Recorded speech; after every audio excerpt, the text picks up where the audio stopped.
Coming up in today's Leeds news, Tanaka's Japanese award, under-21 loan exits, standout statistics after the Sunderland game, conversations over Leipzig centre-back, Bornauw Leeds exit rumour, and a rumour mill story on James McAtee.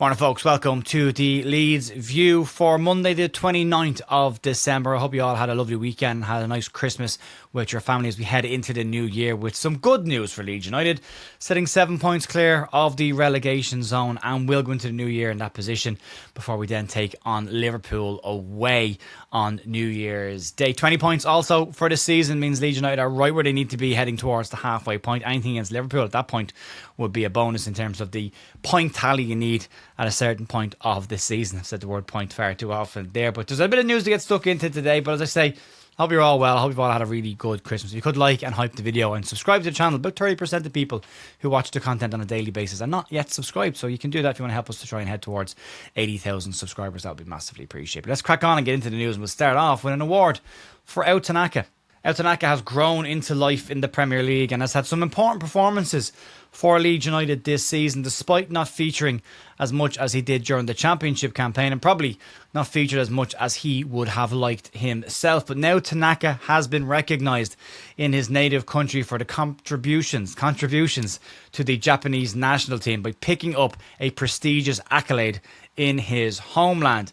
The central midfielder has been named in the official Japanese Professional Footballers Association Team of the Year, and the award recognises the JPFA affiliated players who have contributed to the national side during the calendar year. This is the first time where Ao has featured in the Japanese Team of the Year, and 9 players in that list are all playing their football overseas, which shows you the growth of Japanese football. But Tanaka's performance yesterday for me was another really good performance. He definitely added a huge amount of energy in the middle of the park for Leeds United when he did come on, and energy at that point that was probably needed. Daniel Farke even talking after the game where he said Leeds probably played within themselves for the first 30 minutes, waiting on set pieces rather than playing football. And I would tend to agree with that. I didn't think the intensity or the speed was there for Leeds in that first half an hour. But when they conceded, all of a sudden it was there. So at least there was a reaction yesterday, and a positive reaction. A lot of people not overly happy with just a point, but I think going into that game, a lot of us would have taken a point. So it's an important point in the road for Leeds United. And again, nice to see Tanaka coming on early for Joe Rodon and making an impact in that game. And congratulations to Ao on picking up his award as part of the Japanese Footballer Association's Team of the Year. Let's move on. Young Leeds United attacker Connor Douglas is the latest under-21 player to head out on loan. Douglas can play as an attacker or play in central midfield, and has also operated as a fullback for Leeds United under-21s this season, where he's made 14 appearances for the club. But now Douglas is the latest player to seal a loan exit away from the under-21s, and he heads to Enterprise National League North side Buxton on a youth loan, which means he will still be available for Leeds United's under-21 side if they should need him. The deal will run until the end of the season, and Douglas did seal this deal before Christmas Day, so he was part of Buxton's squad on Boxing Day, where he made his debut off the bench in their win. Douglas joins former Leeds United under-21 midfielder Keane Coleman, who made his loan to the club last season permanent at the end of the year when his contract at Leeds United expired. We wish Connor all the very best on his loan. We will keep an eye on him during Loan Watch, and there is actually no Loan Watch segment this week because Joe Gelhardt's out injured, and all the players playing on the continent are all in their mid-season Christmas breaks, so they're not back until around about the 4th of January, so at least next week before we get you some loan news on the players that are out on loan for Leeds United right now. Let's move on.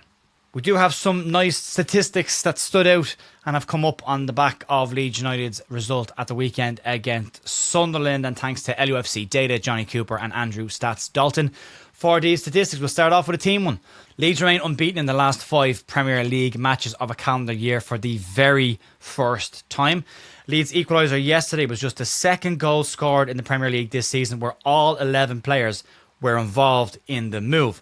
Dominic Calvert-Lewin is the first Leeds player to score 6 league goals in the month of December since Tom Jennings scored 8 in December of 1927. He's also third in the list of players to score in a row at this point. He's 2 games off of that record as well. Dominic Calvert-Lewin is also on the longest scoring streak by an English striker since Jamie Vardy did it between October and December in 2019. That's 8 games again there. Manchester City, Aston Villa, Liverpool and Leeds United remain the only Premier League sides unbeaten this December. And Brendan Aronson was just the second player in the Premier League this season to have 15 touches in the opposition penalty area and creating 5 chances in a match. Is the first time Opta have that on record since 2008. 2009. Brendan Aronson did pick up the Premier League Man of the Match award after the game yesterday as well. He's been very good in the last 2 games. The bit of consistency there, more needed from Brendan, but in the last 2 games he's been very, very good for Leeds United, both in possession and out of possession for Leeds, win the ball back, and his work ethic is working in that advanced kind of number 8 position right now. And he reckons he's a number 8. Maybe he was right the whole time. We'll find out over the next couple of games. We'll see how he gets on. We have to give him a bit of time to see if these are just isolated performances or if we can get some long-term consistency from Brendan. But well done to them all yesterday on those. Let's move on. Talk about a potential incoming, and Joe Rodon is expected to be out of action for Leeds United for at least the next 2 games after rolling his ankle twice in 2 late tackles during the game yesterday. One of them, which definitely probably should have picked up at least a yellow card. But if Leeds want to continue to move forward with the 3 centre backs, they may need to think about bringing in an additional player, because Sebastian Bornauw doesn't appear to be part of the thinking right now. According to reports over the weekend, Leeds United are said to be holding talks over whether or not to make a formal bid for RB Leipzig's centre-back El Shadil Bitshiabu after being made aware of his potential availability in January.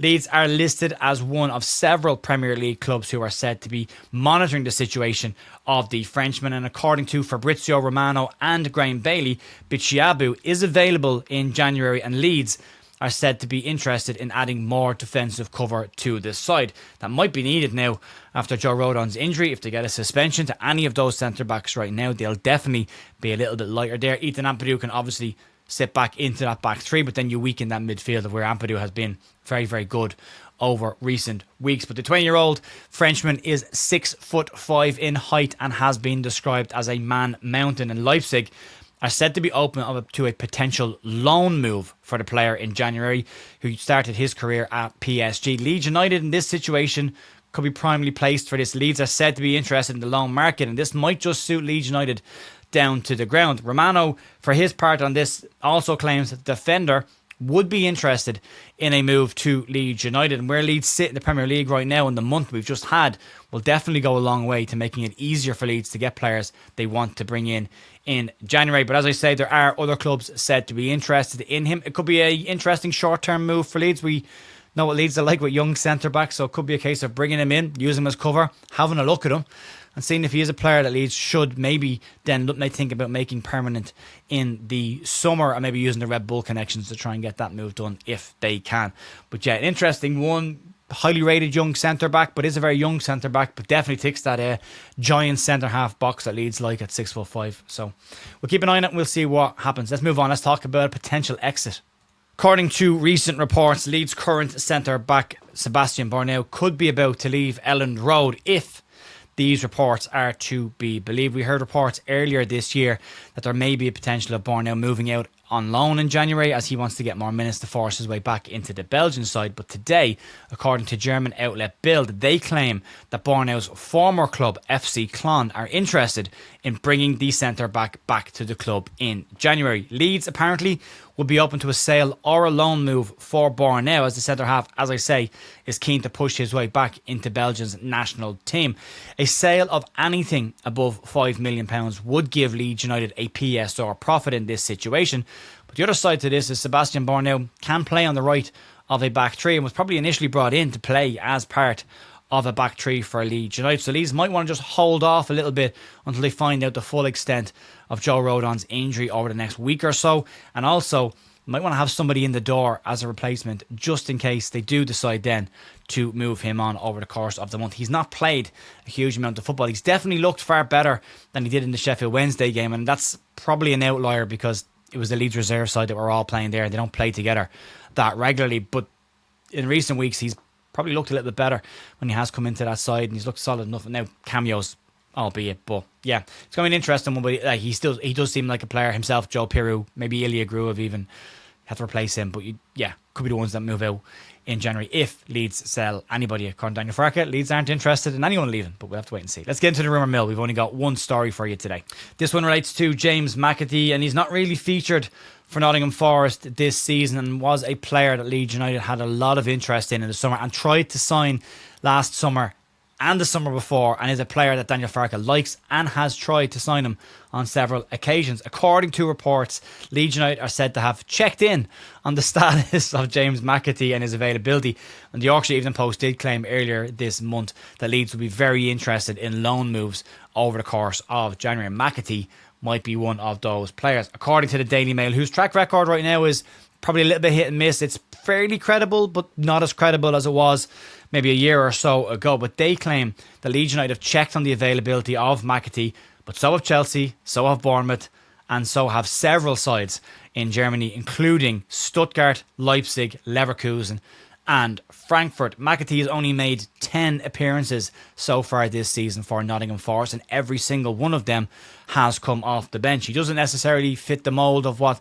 Sean Dyche is probably looking for in a player. Very much more a case of being an Ange Postecoglou type signing, and he could be available, and Leeds could be in a position to try and grab him in January should that come about. However, the issue here will be, with Bournemouth and Leeds United both said to be interested in them, and both sides being in and around Nottingham Forest in the league, will Nottingham Forest be interested in loaning out a player or in selling a player to two of their relegation zone rivals? And where we are in the league right now, we very much tick that box. Like, hopefully we'll get away from it, but right now we're there. It could be a better case for them to loan him out to Germany. Then Sean Dyche can keep an eye on him, monitor his progress, and keeps him away from potential rivals. But the player's interest will also have something to play in this as well. Another player who might want to try and force his way into the England side, Donald Calvert-Lewin, is banging on the door of England right now.